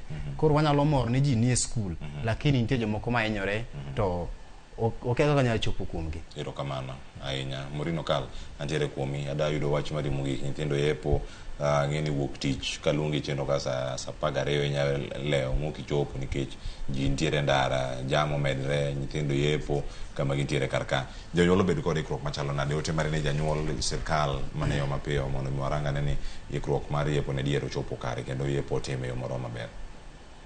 Leo fans mama chonwa ni e piny ka wabro bedo gi chandruok mang'eny ahinya lakini wabed gi chuny motegno tujipe moyo ting'eni mano Yesu ema nowachonwa. Koro we are trusting gima Yesu nowacho. Omiyo anyalo nyiso jonyuol wetena ni chandruok oseyudowa kendo wan kama tek ahinya mar adiera wasepimo ka to wabeduru mana gi chuny motegno nikech sirikal tero koro osewewa e lwet nono. Koro janyuol ka janyuol kawa mzigo no Nyasaye biro konyi ting'e. Awacho mano ka chunya ywak litna but Nyasaye biro konyowa ting'o mzigo ma wantie godo ma kendo los gik moko mondo bed kare. Wan kama tek. Nyasaye kende. Erokamano nya Morino Kal, man jalo nyochi mag somo kendo janyuol orango gi yo makare kendo miwa pache mogik ka wantiere karka. Dongi dakika achiel to chopo dakika 55 mane mokelo e giko to ayud wach mari mogik Boazoru. Erokamano Cleo, mokwongo duoko erokamano ne weche mbaka mosedhi mbele. To duol kendo ma Dr. Chris Oyoyai ogolo ka akaw mondo mi amed maegogi kopo ni ginyalo bedo kacha mondo ji nikech ing'eno timo summary moro kanyo bende mokonyo kuom gik mane mano ote mar Dr. Chris. Ote mar Dr. Chris Oyoyai. Amwa yuda ne okete kachiel. Kato jopuonj nakoni gini wach mar yawo school ka ok iketo jopuonj e center ka to onge gik gidhi timore nikech jopuonj ma nigi creativity ma gidhi konyowa godo mondo watim pi. Kato local leadership adwa ni mondo mi akwa ni sani thuolo ma wan godo ni leadership wa mantiere kor gwenge obed jodong mag gweng, assistant chiefs, the MCS, MPs, jogo duto tete gi riwre kanyakla mondo ging'i kaka konyo yawa nikech sani nitiere miere kata families miere ma sani nigi tabu mang'eny onego bed ni ng'iyo kaka konyogi ma kata kwaikore mar terogi e skul to wang'e ni kik watergi e skul kato gidhi bedo gi tabu mang'eny kato mogik kuom jopuonjre jopuonjre gi eki asewacho mar kaka form madhi timo penj sani nyithindogo nigi tabu mang'eny johocho aina mar bon gini onego bed ni reach out mondo mi owuo kodgi but adieri jopuonjre gi sani yudo ka kata lepgi mag skul nyicha olal piyo ywero bugegi koth oketho gik mang'eny onego wang'i kaka matin mwanyalo timo mondo mi gibed kar somo motegno to kik watergi e skul kata kiny wachako winjo ni moko osienyore kendo e cho moko timore kama moko piyo chako oyweyo ka gikalo daraja mago safety and security mag nyithindo gi en number 1 kichapa ni mano pend chik ma Kenya bende wacho agonero kamano nya Boazoru ku Morino Kal kachelo koda ka Bonaventure adede ko ndotro ma to kodwa kawuono sa ose kada ka 50 koda auchiel nyakoro moge jwang mane makelo e giko in bene milu thuolo mar bedo kodwa kachiel erokamano nya kod puoch gi pak ochopnu kamoro amora ma untiere jofwambo amo bende okelnwa sigeni mopogore pach jopiny e county ma Homa Bay wachakanyo kod Alia Beach wadhi e county ma Kisumu Millicent Adhiambo Jojo ma county ma Migori ka picha mokwongo manayudo mara Machogu jatend migawo mar somo Judith Omoni nitie kar kanyo kendo luwo chenro achiel kachiel ka Crispin Owino nitiere od bura kama Mithika Linturi bende nitiere kachiel koda ka jago picha mag jogo picha go duto mantiere county zo nyaka mantiere Nairobi ka ogunero kamana ahinya elo jogo duto mokelo chenro obiro no yo makare nyaka jawinjo amoro ote ma wasomo kar ka Erokamano ahinya. Ilonya wado Joyce Duor kod jogo duto mokelo chendo biro no makare. Oriti uru masana nyinga Cleophas Oluoch, Jagi Sumo Kanyakwar mokeo nyaka Tsango, med neno Ramogi TV.